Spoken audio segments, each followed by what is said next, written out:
Today we'll recap Jamie Chadwick's weekend at Mugello for the Formula Regionals. EuroNASCAR returns will discuss the two women racing this past weekend. And Samantha Tan competed in the 8 hours in Indianapolis. All that right here on Grid Girls. Hello everyone, welcome to Grid Girls, the women racing to win. My name is Joe, along with Daniel from Racers, the girls behind the helmet. Very excited to welcome you to our program where we recap the past weekend, preview the upcoming weekend of all the women racing, and provide additional news updates as well. We'll be starting with Formula 3 action and Jamie Chadwick. Hello and good evening everyone if you're in Europe, and good morning if you're in the US. You're right, Joe. The Formula 3 Regional European Championship was back on track this weekend after the previous round in Austria.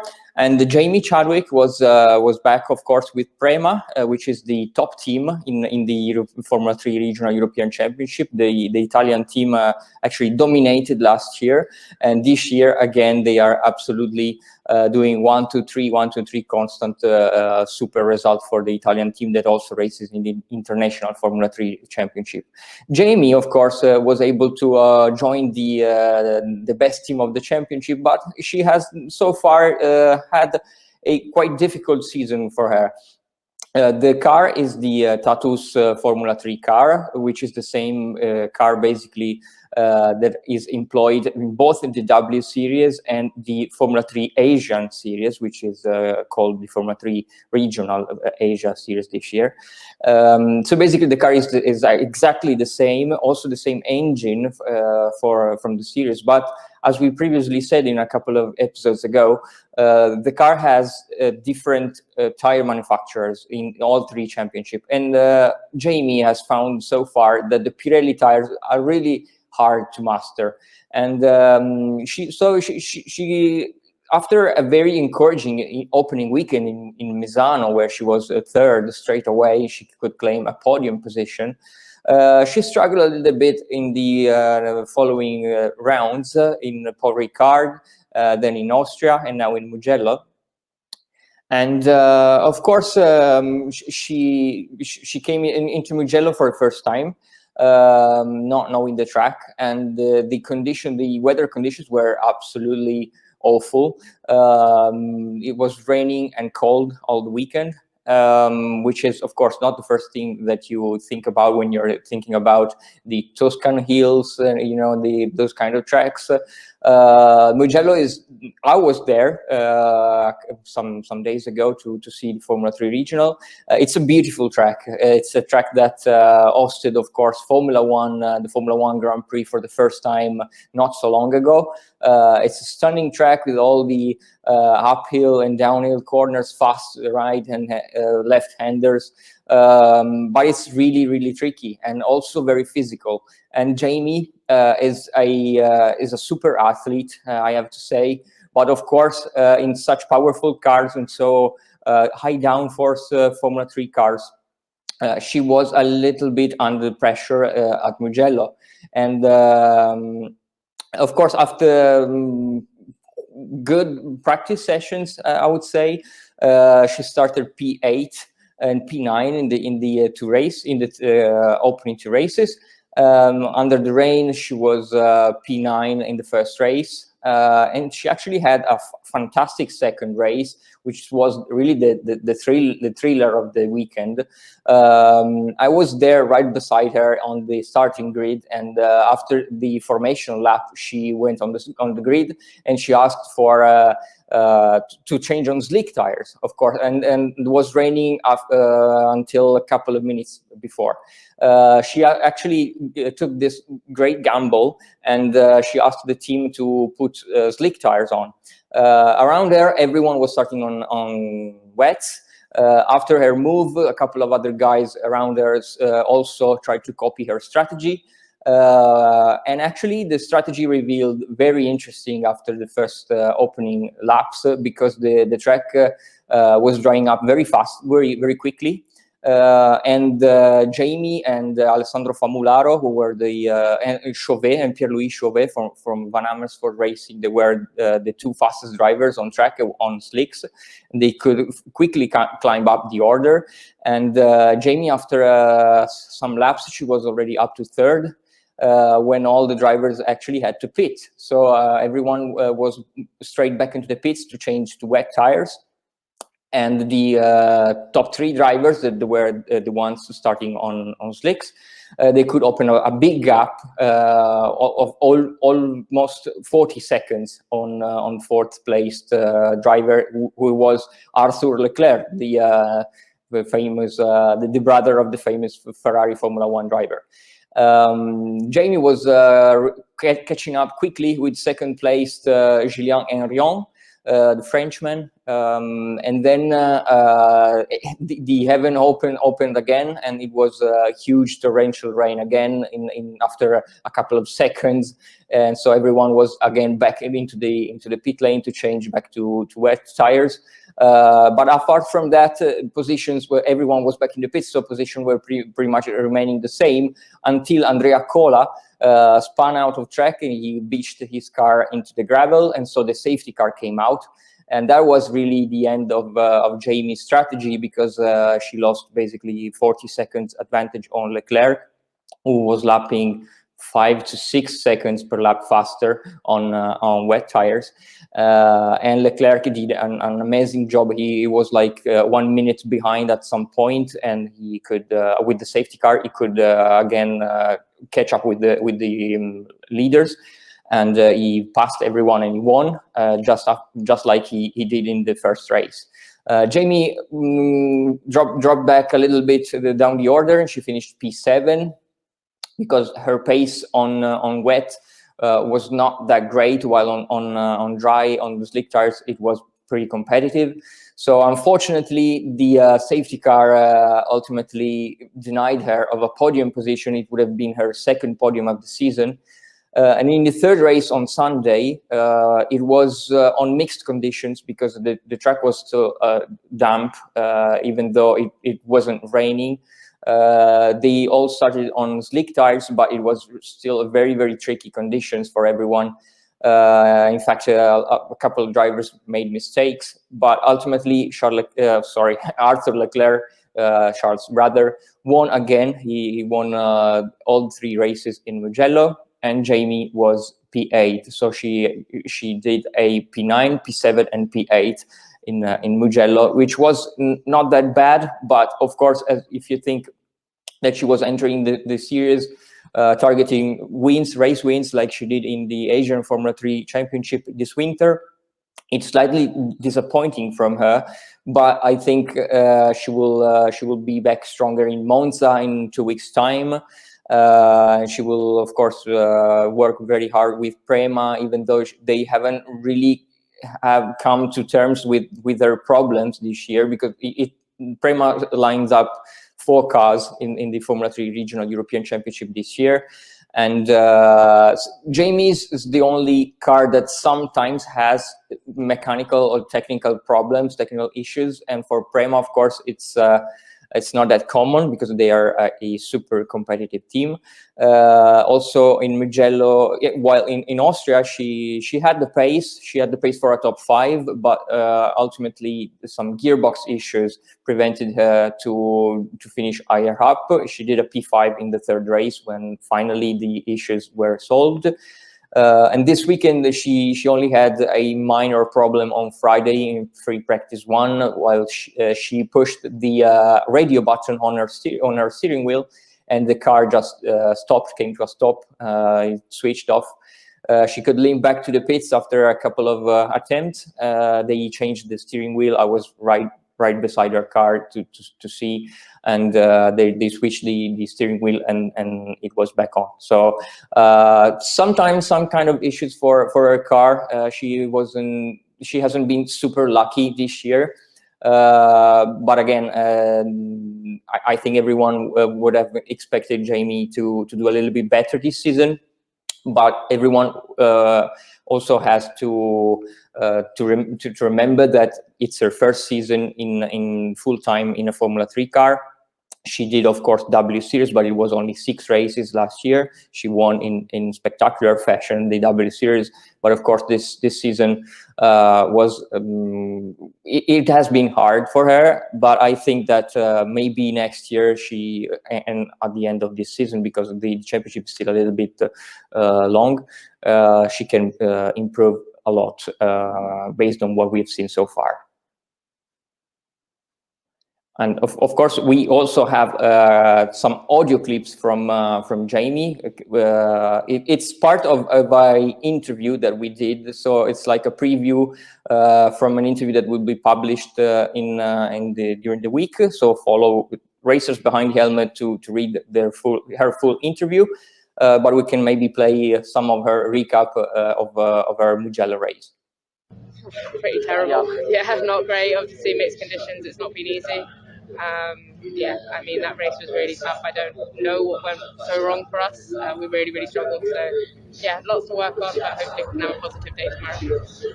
Yeah, I mean, it's been really tough, to be honest. Not too sure why we struggled so much. Obviously, we're in an outfit like Prema, so we shouldn't really be having, these disappointing races. So, yeah, we need to have a really good look at it. I think off the back of a strong age in the 3 season, we were hoping to come into this and have a similarly strong season, but for some reason things aren't just working at the moment. But yeah, still optimistic. Like I said, we're with an amazing team in Prema, and I've got amazing support in Rodin. So yeah, I'm hoping we can still fight back and get some better results. A 3 regional European Championship in Mugello, where I was last week. There was also the Formula 4 Italian Championship with Hamda Al-Kubaisi. We also sometimes speak about Hamda on this program. She's a very interesting 18-year-old Emirati racer. She's from Abu Dhabi, and she's the sister of Amna Al-Kubaisi, who's most of you will know from her breakthrough performance last year in Abu Dhabi, when she won the Formula 4 Cup race together in the supporting schedule of the Formula 1 Abu Dhabi Grand Prix. It was on all over the news, and of course the Abu Dhabi sisters, Hamda and Amna, have been racing in the Italian Formula 4 Championship, which, as we previously said, it's one of the most competitive Formula 4 championship around the world. Hamda was in Mugello for the first time as well this weekend. She also had to face one of her biggest challenges so far, which is driving in the rain. Of course, as she said, it's not very common for her to drive in the rain, because in the UAE, in the United Arab Emirates, it's not a common weather condition. So it was only her third or fourth time that she drove on the race car in the rain. She previously only had driven the Formula 4 car in the rain in Monza and in a couple of other test sessions. So nothing major for her. So it was a big challenge for Amda this weekend. Of course, also the Mugello track, as we previously said for Jamie, it's very physically demanding, and Hamda is a really tiny girl. She's really a small racer, and of course, physically, it's really demanding, and she's trying to add more strength to her body, and she's always training very hard. But of course, it's a learning process. And so Hamda had a challenging weekend in Mugello. She came from 2 very positive races both in Austria in the Formula 4 Italian Championship, where she claimed her first top 10 result over career. She was 9th at Red Bull Ring, and then she was 10th again 1 week later in Hockenheim, when she took part in one round of the ADAC German Formula 4 Championship, which is the other super high level Formula 4 Championship in Europe. In fact, the top drivers often compete in both the championship to try to make the most out of their experiences. Hamda was in Mugello with Iron Lynx, which is a team that we came to know a little bit more throughout our episodes, because they always line up a lot of girl racers. in different categories, coming from ELMS, from Italian Formula 4, the German Formula 4, and also the Ferrari Challenge. So Iron Lynx is definitely one of the teams to watch.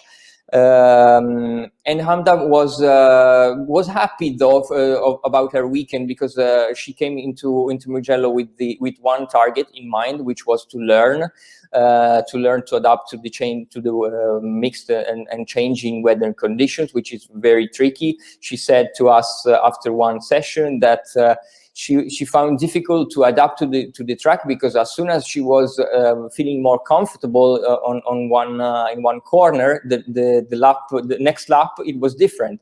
So it was very hard for her to learn that.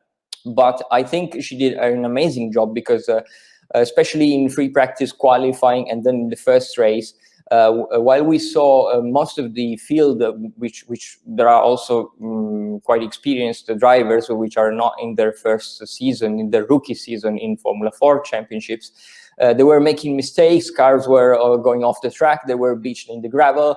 While Hamda never made any mistakes. She had very clean sessions. She was always around the top 20, P17 at one point, which is a huge grid in the Italian Formula 4 Championship. There's more than 30 drivers, so it was actually not that bad for her.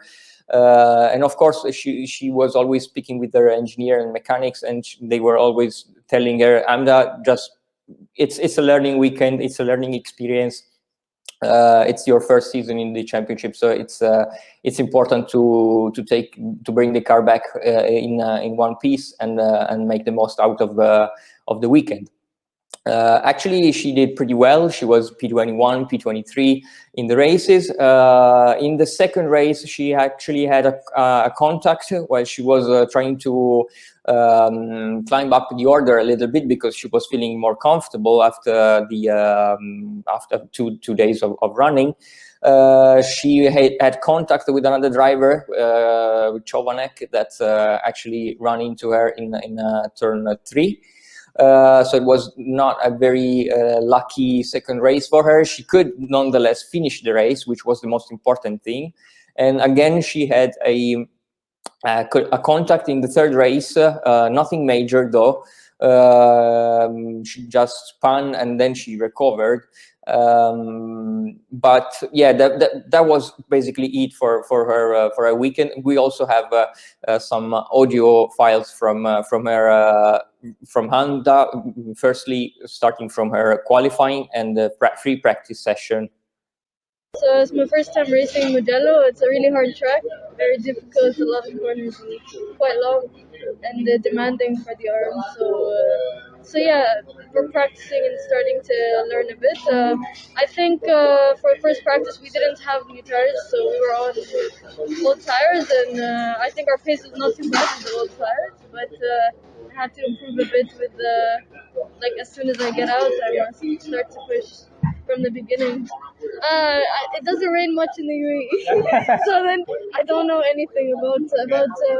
I only practice maybe like 3 or 4 times on wet tracks, so I don't know anything about the wet conditions. But I'm learning, so I think step by step I'll learn how to drive. It's part of racing, especially in Europe. The weather, the condition changes a lot, much more than the UAE. UAE is like sunny the whole year. One time rain a year.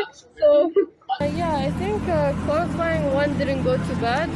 I didn't really expect to get the result I did, considering I never really drove a lot in wet conditions. Yeah. And so this was like my 3rd time on wet conditions, 4th time. I'm getting there, I'm learning. And especially in this circuit, it's very difficult. It's easy to lose a lot and also easy to gain a lot. So yeah, I think it's improving step by step. So qualifying 1 was P21 out of 30 drivers, so it's not bad for a start. And qualifying 2 was not too good. I expected to do a bit better, but yeah, I'm still learning in the wet conditions, and hopefully race 1 it's not too wet, because in the wet conditions very difficult, especially in the race. When the race starts, you can't really see much, and it's kind of chaotic. But yeah, I'm very happy with how we started, and we'll keep moving forward from there. I would say to finish every race is a goal. Not to make any crazy moves or maneuvers, try to keep things under control, and definitely do the best I can to get good positions, and yeah, just learning and experience. I think that's what my goal is. And of course, that was Hamda. We can actually hear her about her races. Just by the time like the track gets better, I'm really slow in knowing how the track is, the conditions, because I don't know how to manage it yet. But I'm learning to know how to manage it. I mean, the track was getting better in the end, but I was still driving the really wet lines and not really switching. So I lost a few positions, and so it caused me to finish 3 places from where I started. But I think it's better because I didn't make a big mistake where I completely didn't finish the race. So it's better I kept going because every lap is like experience. It's 1 lap more of knowing how to drive in the wet. So yeah, so I think it's good for learning. I'll learn from this. I'll check my videos, check my data, try to improve it for tomorrow, race 2 and 3. Very excited with Hamda. One of the big things, of course, learning, using the data to improve. Here's the audio that you mentioned for race 2 and how she was able to use that data to improve. I think it's a big improvement from yesterday. I was fighting in P18, 19 until someone hit me off the track. I mean, I was doing well that far until I got hit off, but I'm still happy about my improvements. It's a big step from yesterday. Yesterday I was maybe like 5-6 seconds off the fastest, and today it's only 2.5. So it's a big improvement, and I'm learning a lot in the wet conditions. But again, it's frustrating when you're fighting for a decent position and then you get hit off. But I mean, it's racing, it happens. So I'm just gonna accept it and move forward for race 3. I think it will be better for race 3. I hope it's gonna be dry, and I think it will. If it will, then it will be good for me. Yeah, that was Hamda, of course, after her 3 races in the Italian Formula 4 Championship this past weekend in Mugello. I apologize for the bad quality of the audio sometimes, but as everyone knows, the racetrack can be a very noisy place, so that's basically it from Mugello. Hamda can be a little bit. She's very funny girl. After her sessions, and we always talked a little bit about her pace, her improvements. And as soon as I approached her, she was always no, I'm not happy about it. And as we talked about a little bit more about that. She was always a little bit more happy, and she was okay. Maybe I'm improving. Maybe we can do better. She's a very wise person, and even though she might be only 18, she's a very mature driver, I think. Very mature, and that's just something of a racer. Their nature is they always know where they can improve. Sometimes they beat themselves up, thinking, "Oh, I should have done this, should have done that." But she's definitely improving. I know we do have that audio from her 3rd race. We'll go ahead and take a listen to her response to the 3rd race. To be honest, no, not the best. It was finally dry, and I was really happy about it. But then I got knocked out twice, when in the start, and also after the restart. I got hit off the track twice. So and after the restart, I was like 7 seconds away from the one who was last, but I managed to catch up.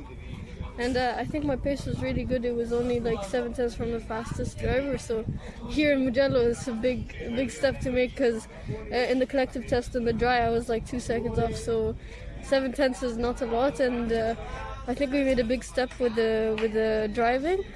I was really focused to catch the drivers because I was really angry after what happened. So I think it gave me a push to do better even. So my pace was fine, and I managed to overtake a driver when I caught up, and I was getting close to the pack, but it was already the end of the race. So I wish I had a few more laps.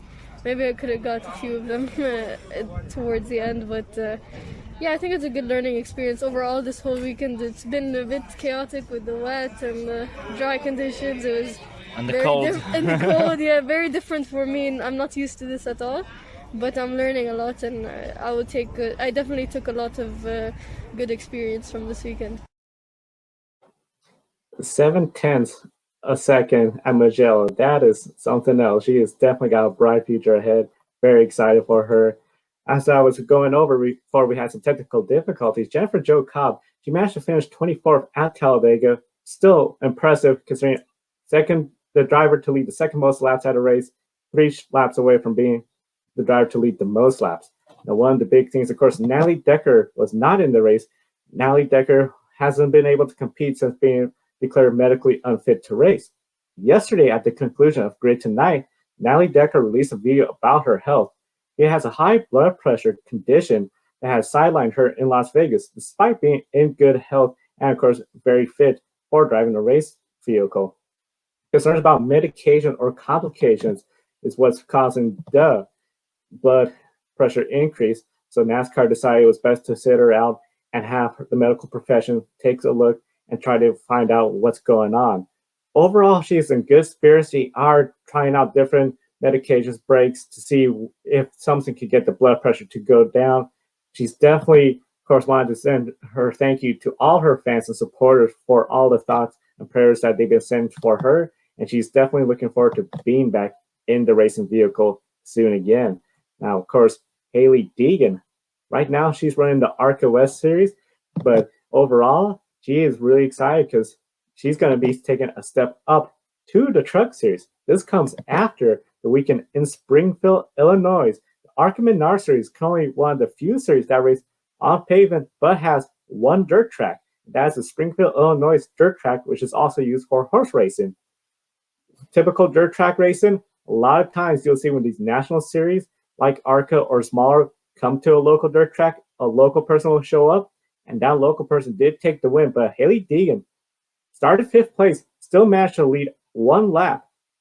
Of course, the only other person to lead the race was the eventual race winner. So Hailie Deegan comes home 2nd place.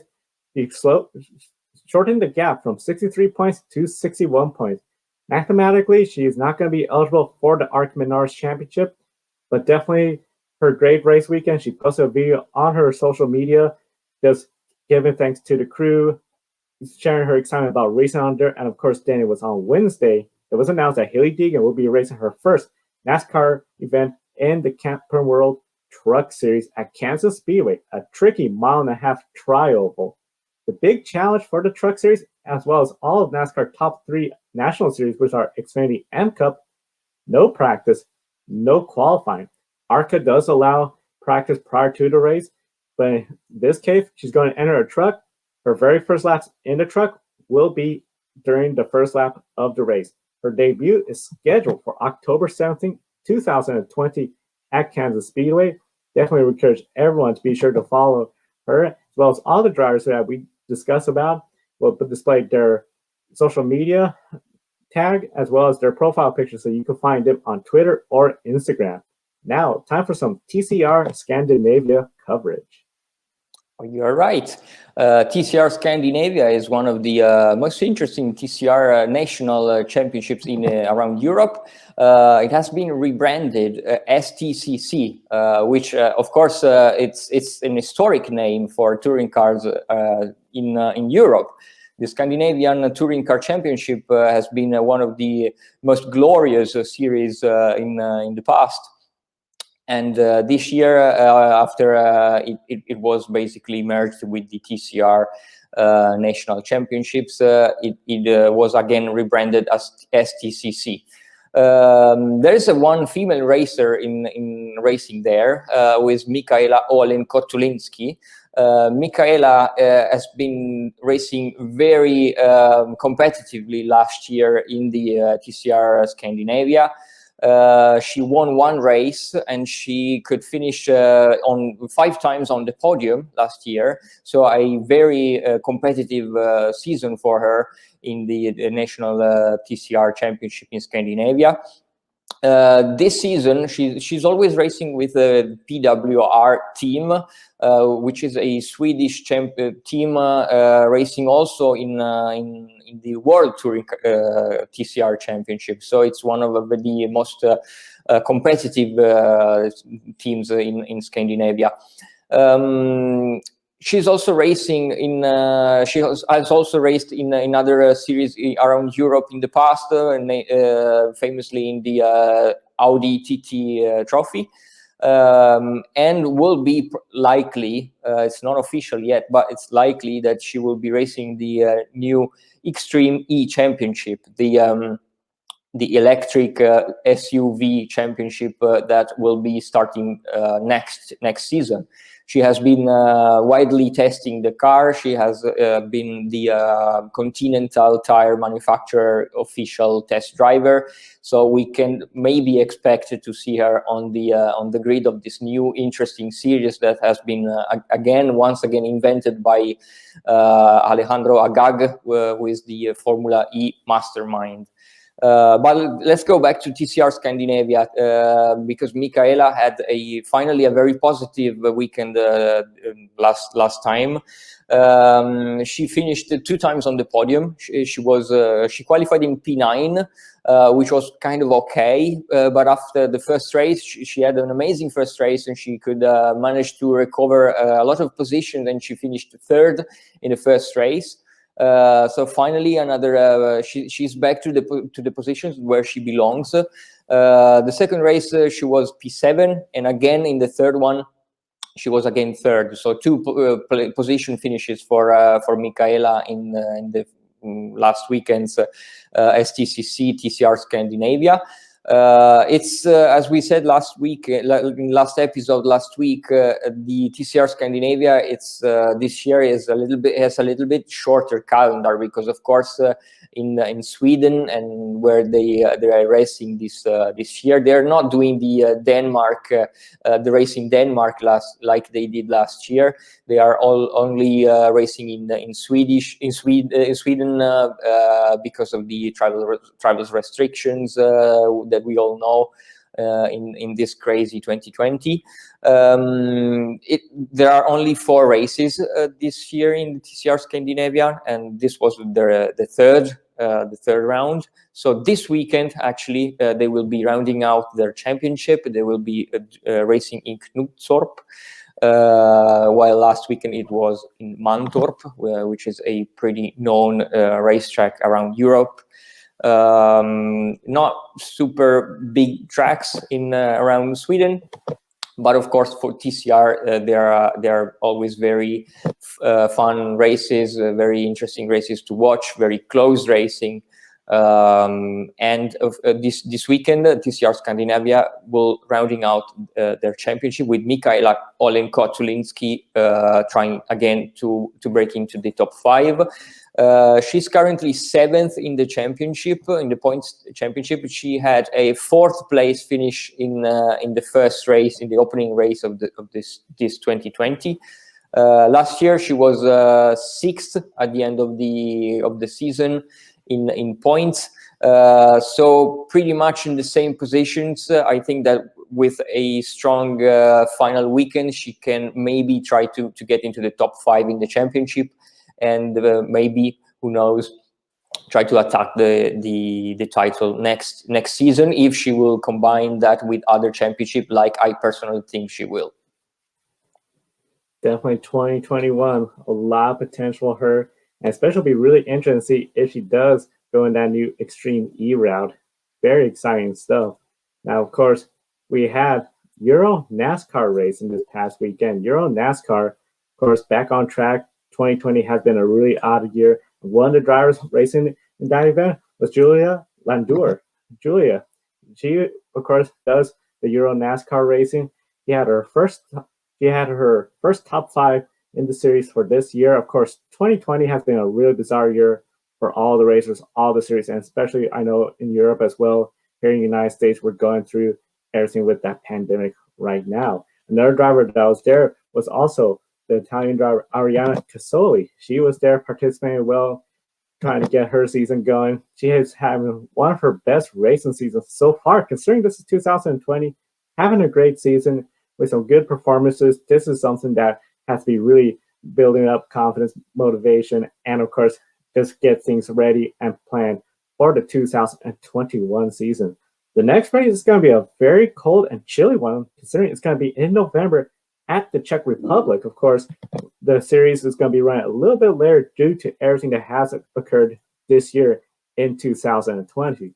So definitely it's going to be a lot of excitement seeing the remainder of the EuroNASCAR series. Of course, NASCAR was built really popular here in the United States, but right here in the United States this past weekend, we had GT4 America racing. Can you tell us all about it? Absolutely. GT4 America is sanctioned by the SRO, the Stefan Rattel organization, which is one of the biggest race promoters, motorsport promoters in the world.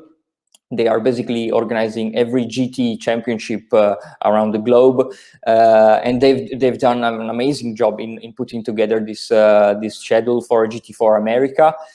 We interviewed Erin Fogel, as everyone will remember, on the show a couple of weeks ago, and she rounded out her first season in GT4 America.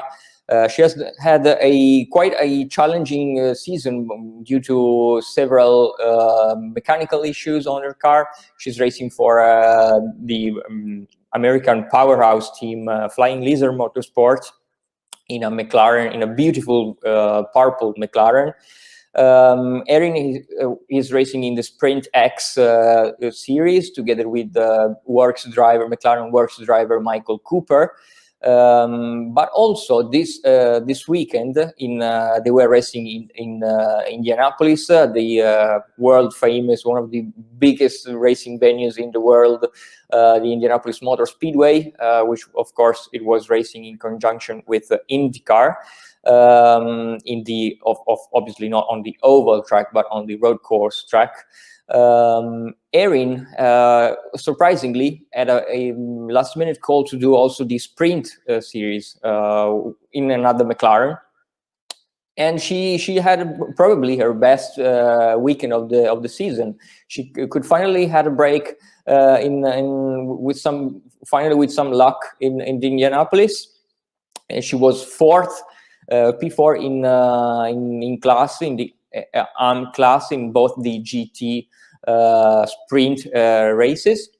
So it was a notable result for Erin, who is doing her first full season in racing, in GT4 racing. So it was actually very, very good from her. She had a couple of very interesting fights on track.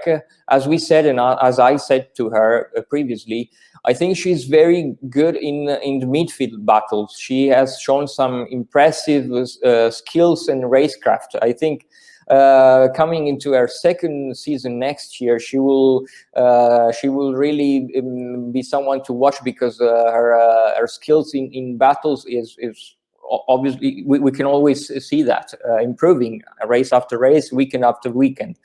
And she also, in the Sprint X race, she was P8 and P7 in the GT AM Pro-Am classes. I'm always messing up, confusing the classes with the European and the American ones. Sorry about that. It was the Pro-Am class where she's racing together with Michael Cooper. They had two top 10 finishes in class, P8 and P7. The first race was a little bit of a difficulty for her. For them, because she started the race in the first stint. Of course, the GT4 America Sprint X races are 1 hour long races, and at the mid-race mark, approximately when the pit window opens, there is a compulsory driver change. Erin did the first stint.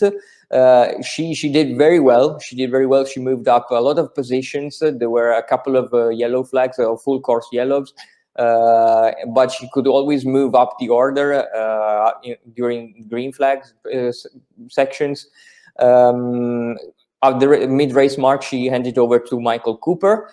Michael came back on track in P15 overall, which was P7 in class in Pro-Am. which was a very important position for them. They are always targeting the top 10 in class. But they had a contact, Michael Cooper had a contact with a BMW and with the Panots, and they picked up radiator damages, so they could not, unfortunately, complete the first race. They were still classified in P8 in class, so good points nonetheless. And in the second race, they had a cleaner run. Erin did the second part of the race this time. Michael Cooper had a very good first half of the race, and they finished P7 in class. So a good way to round out the championship after a lot of unlucky weekends for them. Also on the grid there was Samantha Tan, the Canadian-American racer. She's also not only driving the car, but she is also the owner of the Samantha Tan racing team. They have had a couple of really important results in the past. Samantha is still learning, of course, but her co-driver, John Miller, is always one of the top drivers. So it's not that uncommon to see them climbing the order and finishing in the top 10 in class. And also this weekend, they could complete the race, the second race, the Sprint X race in P5 overall, which was amazing for them. And they were second in class, so it was a P3. Sorry, it was a podium for them in class, in the silver class. They are competing in the silver class with the BMW M4 GT4. It's a beautifully livery with which is inspired by Van Gogh Starry Night. But also this weekend, the race in the GT4 Americas race was racing in conjunction with the Intercontinental GT Challenge, always sanctioned by SRO. It was an 8-hour race, so an impressive endurance race. It was the first endurance race that long for Samantha Tan. They competed in her ST Racing BMW M4 together with John Miller and Harry Gottsacker, which are two drivers that are also competing with her in the Sprint X championship. And they finished second in GT4 class. So it was another very memorable result for Samantha, who did the second stint of the race. She was behind the wheel after 3 hours approximately after John Miller, and she had a clean run. She actually had a very good run because it was difficult, very tricky for her because it was raining in the first hours. So when she got behind the wheel, she went on track in that very tricky situation where the track is drying, but you're not you don't know if it's ready for dry for slicks, or the car is still better on wet. So it was very difficult for her, but she did very well. And after 8 hours, they finished second in class. That 8-hour race, I was watching most of that race. It got really tricky, especially in the beginning part. Wet weather, then it dried up, then the wet weather again. Really great effort by Samantha and the team. And overall, a great effort by all the women that were racing this past weekend. Now, this upcoming weekend, we do have a good number of female racers racing around. In TCR Europe, we're going to have Jessica Bachmann, of course. She's going to be racing again the TCR Europe Series. We're also going to have Michelle Halder, who, of course, already has a win this season, looking to try to get another win, the second of this season as well. So I know it's going to be a lot more racing. And Daniel, I know you're going to be traveling to some of these races as well. And then we got even more, including some manga, correct? Yes, I will be for the third time back-to-back. It's going to be my third back-to-back weekend on track. I will be in Monza for the European Le Mans Series. Of course, the championship is back after the legendary Le Mans 24-hour race with the LMP2 cars returning to their European-based championship. There are two fully female teams, which are we always speak about them, and we saw them finishing both in the top 10 in Le Mans. They both finished 9th in their respective categories. Sophia Flörsch, bicycle racer, and Tatiana Calderon will be joining again the Richard Mille LMP2 squad. Bicycle was confirmed this week because Catherine Legg, who is who was initially the driver, was set to compete in the European Le Mans Series in Richard Mille Racing. Had her, of course, notable incident in Paul Ricard at the beginning of the season, where she broke her leg. She's still recovering. She tried. She said that she would have tried to come back for Monza. Unfortunately, she will not be in Monza starting from tomorrow, from this weekend. So Beiske, who has done an amazing job in her previous races in LMP2, will be back again together with Sofia and Tatiana. Sofia also competed 2 days testing in the International FIA Formula 3 Championship 2 days ago. She switched from Campos, which was the team where she competed during the season. She switched to Carlin. Of course, we all know that during testing, drivers are sometimes just trying out different teams just to understand a little bit how the different teams work, how they find their work with the engineers or in different mechanics. They're just testing, in order to understand a little bit more their options for next year. Sofia had a pretty decent test session in Barcelona with Carlin. She was the midfield, always midfield. So hopefully we will see her again in the International Formula 3 Championship, which is racing on support schedule of Formula 1 in the European races next year. Tatiana Calderon, of course, also is racing in the Japanese Super Formula. She had to miss last round because of the travel restrictions from Japan. She had competed in Le Mans, and she was not authorized to fly to Japan. So unfortunately, she had to miss the second round.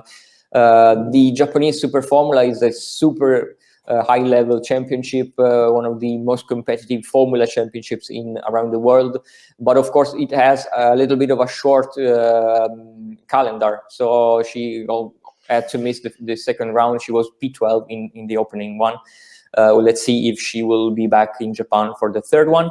And Weizke was the runner-up in W Series last year. She finished second behind Jamie Chadwick, and she's also a BMW factory driver.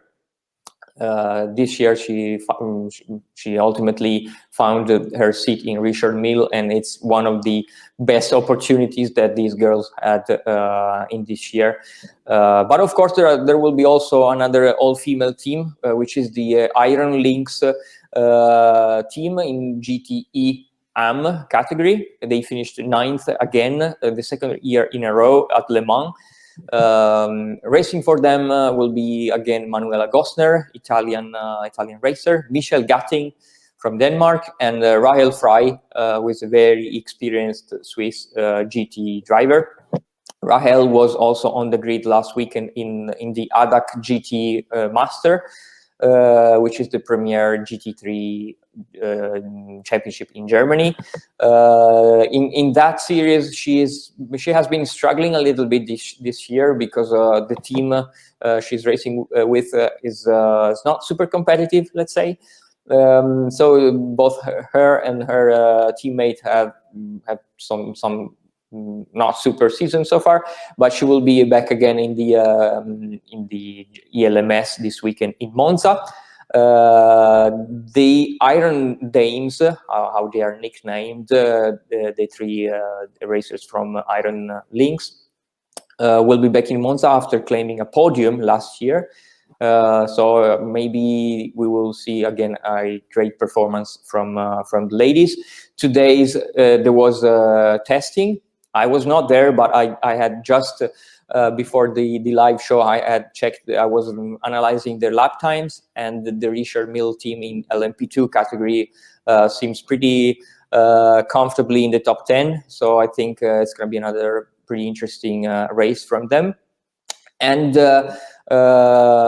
going in Russia, there will be also the final race of the SMP sponsored Russian Touring Car Championship, where Irina Sidorkova will be racing. Irina is a very young 17-year-old racer from Russia, from the region around Karelia, I think. And she was set to debut in W Series this year. Of course, the W Series 2020 was cancelled, so she did the W Series Esports Championship, and she was one of these big surprises of the W Series Esports Championship. She finished third in the championship. She won races, even though she said that esports wasn't really her thing. She was pretty much always competitive, always up there together with Bajske Visser, who won the championship, and Marta Garcia, who was second after another impressive season. We were speaking about Marta. It just came to my mind. I spoke with her 2 days ago, and she said that she will probably do another season, another series together with W Series the next year, when W Series finally gets going. It will be probably the Formula Renault Euro Cup or the Formula Regional European Championship, even though we have news, unconfirmed news, that the two series will probably merge next year. The TCR Scandinavia, we already spoke about that. We'll round out its season at Knutstorp, and I think that's it from next weekend, from the races that we will see next weekend. Definitely. I know a lot of races next weekend. Of course, a lot of Formula 4 racing is going to be going on as well.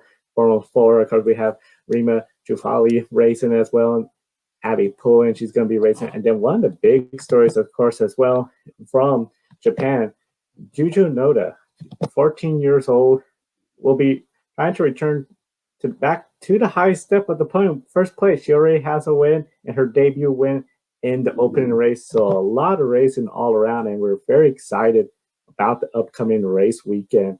I know, definitely want to thank everyone for watching. On behalf of Daniel from Racers, the Girls Behind the Helmet, I'm Joe Sanriego. Thank you again for watching. Please like and subscribe, comment, and we'll see you next time.